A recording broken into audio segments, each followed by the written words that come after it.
Hi there, this is David, and welcome to my review of the DIOFIELD Chronicle demo, releasing for the PlayStation 4, PlayStation 5, Xbox, Switch, and PC on August 10th.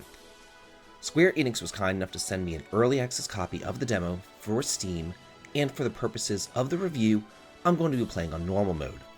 And you know how some demos can last maybe like 30 minutes if you're lucky? This is not one of those. It took me a good 3 hours to get through this. The entirety of the first chapter is available to play. Taking place on the island of DIOFIELD, where 8 years prior the Crown Prince was assassinated, the island is thrown into chaos as the lords vie for control over the lawless land, while simultaneously the evil empire has invaded the mainland, but has now set their sights on the island in order to harvest their jade, which is used to increase their magical prowess in order to eventually take over the entire continent. So it's up to you, Duke Henday's loyal band of mercenaries, to keep peace on the island, fulfill his requests, and repel the advances of the evil magical empire.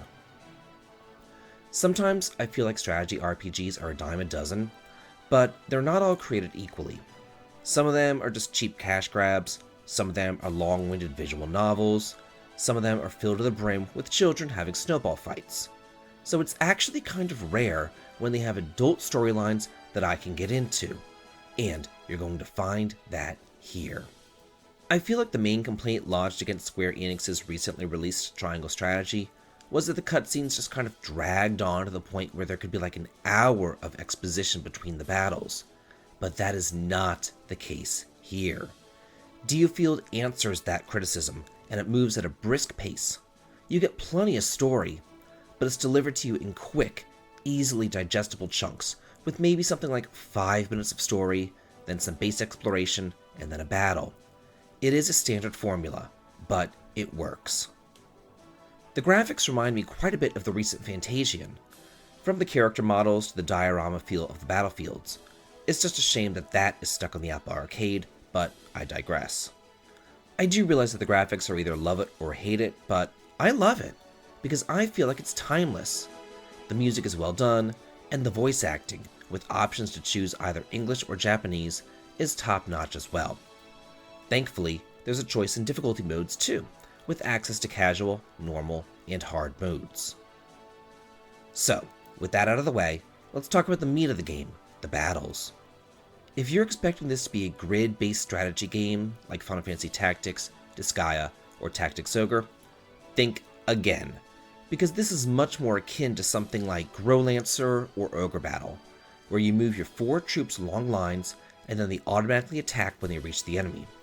So in a way, you're like a tactician, controlling their movements and using their skills as needed. You can choose to move your entire crew at once, or select them individually, depending on the situation. Enemies also have their own line of sight, and will begin to attack anybody that they see, so it does behoove you to move your troops around to get a back attack. However, you could always just use a different tactic and blast the crap out of them from afar with magic, or rain down a hail of arrows. Either approach works. You only fight in a team of 4. However, you can assign someone as a backup to a character so that they can use other people's skills, and those backup characters will receive a portion of the battle experience. After engaging the enemies, you're going to find yourself in the skill menu, waiting for the cooldowns to occur so that you can use your skills, the main forms of strategy, and damage.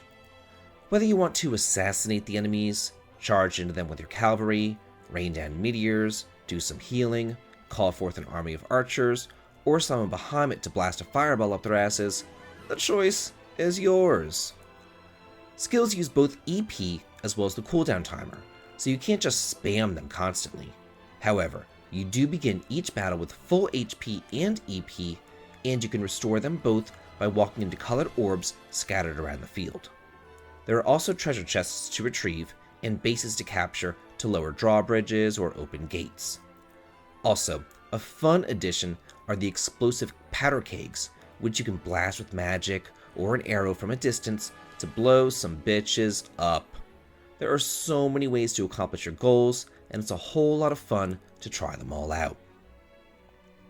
And trying them all out is easy to do because you can rewind battles to previous objectives. Each battle is kind of divided up into separate parts, and if you mess up one part, you can just rewind to the beginning of that part and try out a different strategy. And also, this took me an embarrassingly long time to figure out, but you can use the right directional button to fast forward the battles too.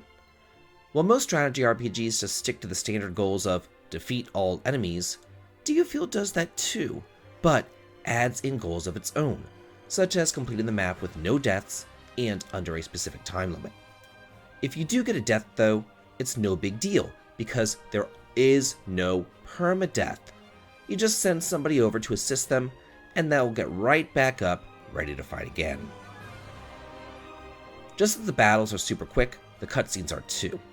Brevity is the heart and soul of DIOFIELD, but you can have all the time in the world to explore your base between the battles. Here, you can talk to your team, upgrade your equipment, fight past battles, fiddle around with the skill trees, or just move on with the story. Everyone that you need to talk to is clearly marked, and you can fast travel to any room that you want to. It's super user-friendly, and there's no guesswork either. It's all very thorough and streamlined. While I did play on normal difficulty, I found that the majority of the mobs to be very well balanced, but with plenty of challenge coming into play with the 2 boss battles featured. Those bosses have tons of HP, telegraphed attacks that you can either try to cancel or move out of the way, so you're going to be needing to use every tool in your belt to overcome them. And you better have a tank here, your mages and the archers in the back, and maybe a cavalry running around grabbing falling orbs, because these guys are hard.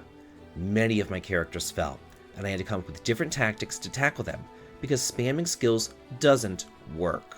Especially since once you inflict a status ailment, the boss becomes temporarily immune to them, further adding to the challenge. Have fun and take your time immersing yourself into the world of DIOFIELD, because it is worth it.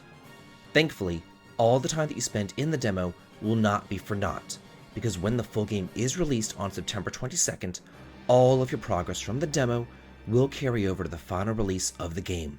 And as much as I enjoyed Triangle Strategy, I dare say that this is shaping up to be even better. There's just something to be said for a fast-paced battle system, along with cutscenes that don't drag on forever, and I am here for it. All in all, I had an absolute blast playing DIOFIELD Chronicles demo. Are you looking forward to the game? What do you think? Let me know in the comments.